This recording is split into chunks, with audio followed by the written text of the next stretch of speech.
welcome back to my channel. My name is Iliana and I'm a success and transformation coach. Today here with me I've got Dr. Penn. Hi.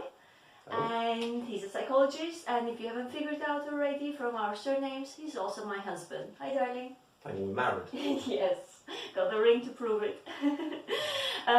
We decided to do a series of these videos where we'll pick a topic and discuss it from a coaching perspective as well as from a psychology perspective, when Paul's going to give his input on this. So today's topic is procrastination, and I promise we haven't procrastinated making this video. We've just a tiny bit maybe. And in full disclosure, I'm a master procrastinator myself, but a recovering one at that. So hopefully by the end of this talk, you'll also get a few tips and tricks how to beat procrastination. So let's get started. Procrastination, what is it? I mean, we've all done it from time to time, right? We've all put tasks that we should have done today for tomorrow, and we try to run away from that pain. However, it always catches up with us at the worst moments. So what is procrastination? Well, procrastination is pretty much, you've identified actually, because when you think about it, we've all got a lot going on in our lives. So just putting things off isn't necessarily an indication you're procrastinating, because obviously you've got to prioritise some things over others. But if you put something off, and putting it off means that you are going to suffer in the future as a result of having put it off, then that's what we would call procrastination. So procrastination is putting off till tomorrow what you really should be getting on with today, and what you're going to be at disadvantage because you didn't get on with it today. I've got some of my clients, they come to the sessions and trying to solve an issue. However, they struggle with procrastination the most, and we need to solve procrastination before we can then get to the issue. What causes procrastination? Well, procrastination is actually a really complicated foe. It's not just one factor that underpins it. The research indicates there are a number of things that are responsible for making us procrastinate. And the first thing is, well, okay, do you think you're capable of doing the task? You know, are you confident, or are you confident in your self-efficacy, as we would say in psychology? So are you going about the task in an effective way? Because if you aren't, obviously, the chances are you're going to struggle with it. That's going to put a dent in your confidence. That's going to mean you resent the task a bit more, find it more frustrating. And it's not rocket science to say that these things aren't conducive with what you get, say, done in a timely fashion. So that's the first thing. The second thing is looking at, well, okay, what's the value of the task for you? So what's the value of the reward, or maybe sometimes the punishment you get if you don't do the task?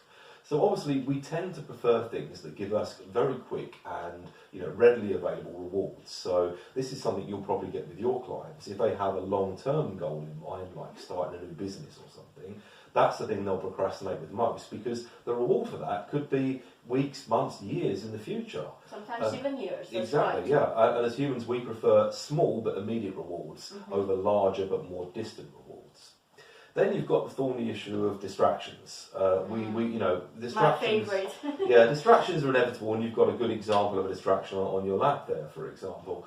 I mean, technology, you only have to be in front of a computer for 5 minutes and you're getting all kinds of beeps and bongs and alerts to say, you've got Instagram filter you've got to apply, you've got Facebook post you need to like, or, someone's put something on Twitter you need to tweet in response to. And all of these things. Don't forget the latest TikTok. Gotta keep up. TikTok, I'm way too old for it. Yeah, but I'm sure that's another one as well. And that's before you mention emails and phone calls and all the old-fashioned stuff as well. And all of these things from a psychological point of view are very damaging, because for your attention, not damaging to you personally, but the most damaging things for attention are things that are intrusive and unexpected and require you to respond to them. And that's pretty much every alert you get on your computer. So that's another reason that people procrastinate. So all of those things tend to conspire to make us put things off into the future.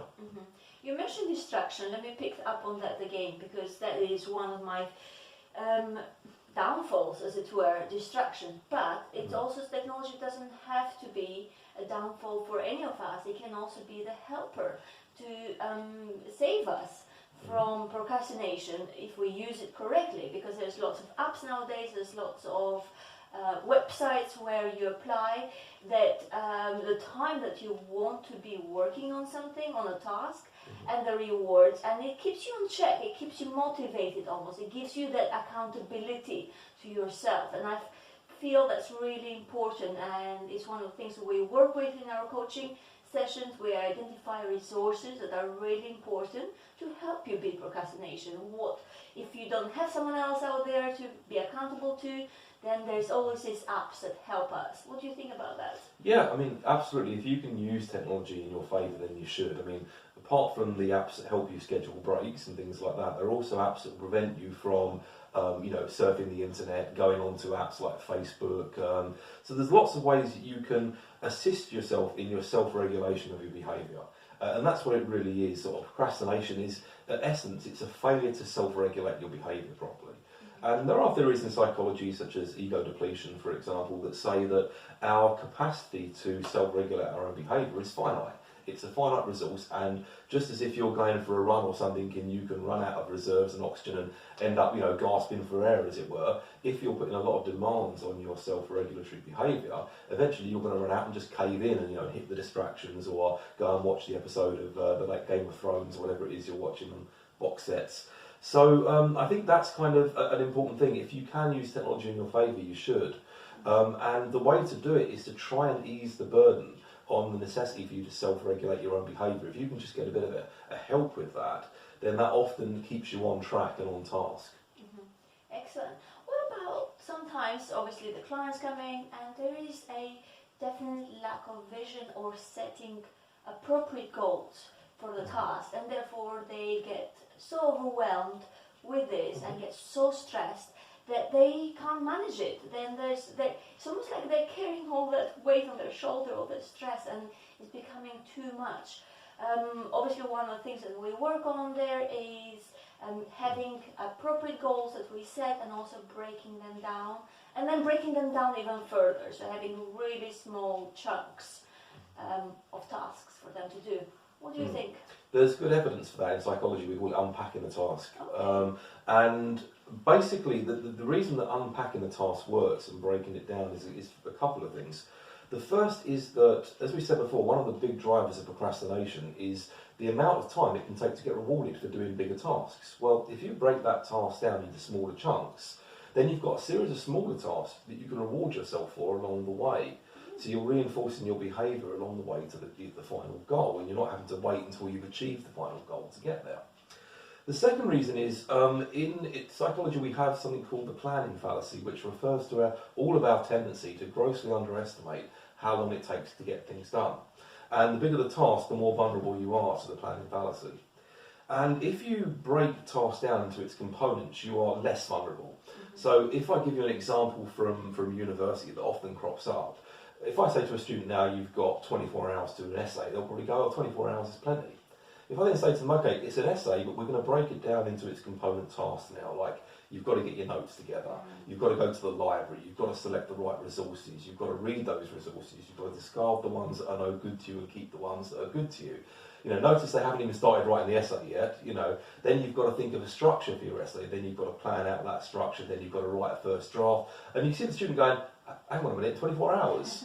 And yeah, as soon as you there too. Exactly, but as soon as you break a task down like that, it's much harder to kid yourself that you can get it done quickly, and that's really important, because if you think you can get something done at the last minute, well, why wouldn't you leave it to the last minute? Yeah. So those are two reasons that it's really important to break things down into its component parts. But the other thing is goals as well, and it's important to be very clear about what you want to achieve. There's an old saying that says, if you don't know where you're going, any bus will get you there. Yeah. And you've got to have a very clear goal, but from a psychological point of view, you need to articulate that using what we call implementation intentions. Because often a mistake people make is they're very clear about what they want to achieve, but they're much more fuzzy about how they're going to achieve it and when they're going to take the steps to achieve it. So if you say, for example, someone's the classic New Year's resolution, I want to get fit, well, so does everyone. What are you going to do to that? Well, I need to go to the gym. Okay, can you be more specific? If you set it as an implementation intention, such that you say, if it is Monday at 8 AM, then I will go to the gym for an hour. Okay? And as silly as it sounds, having that if and then language, if sets the scenario, which is, if you like, the cue for the behaviour, and then specifies the behaviour that you need to enact to get to your goal. And if you're clear about that and you articulate things that way, you're much more likely to take effective action towards achieving the goal. I love that. And also in coaching, one of the powerful questions that we also ask is, if you weren't procrastinating, what would your life look like? and that usually stops the client and to think a little bit, because it's sometimes they're putting things off that would actually make their life better if they actually did things as well. And lastly, I want to pick out the fear. This is one of the things that comes up times after times again in our sessions. Fear of the outcome, fear of failure as well, but also fear of success. It's amazing how many people are actually scared of achieving and getting there because they don't know how to deal with it. Or they may even be the first person in the family to get somewhere, to achieve that big milestone, and they're not sure how to handle that. So the fear of success is really, it's real as well. Well, if you remember back to what I said about the causes of procrastination, the very first one was self-efficacy. So, you know, if you're not particularly confident in the task, the problem with that is it doesn't just affect the task you're working on at that point, it's a self-perpetuating problem, because if you think you can't do something, the chances of you putting optimal amounts of effort into the task are fairly slim. You'll probably just slack off a little bit, or you know, you'll cut corners, you won't do it as well as you might. And of course, if you start cutting corners and you start slacking off, you're not going to get an optimal outcome. And you'll remember that, and the next time you come to do that task, you'll remember the fact that the last time you did it, you didn't achieve quite as well as you wanted to. And that will then feed into the notion that you can't do the task, or that it won't turn out well enough. And then sure enough, it's a vicious circle after that. So the one thing that I always say to people, if they say, look, a particular task is really difficult for me, I say, well, how are you going about that task? Are you going about it in an optimal fashion?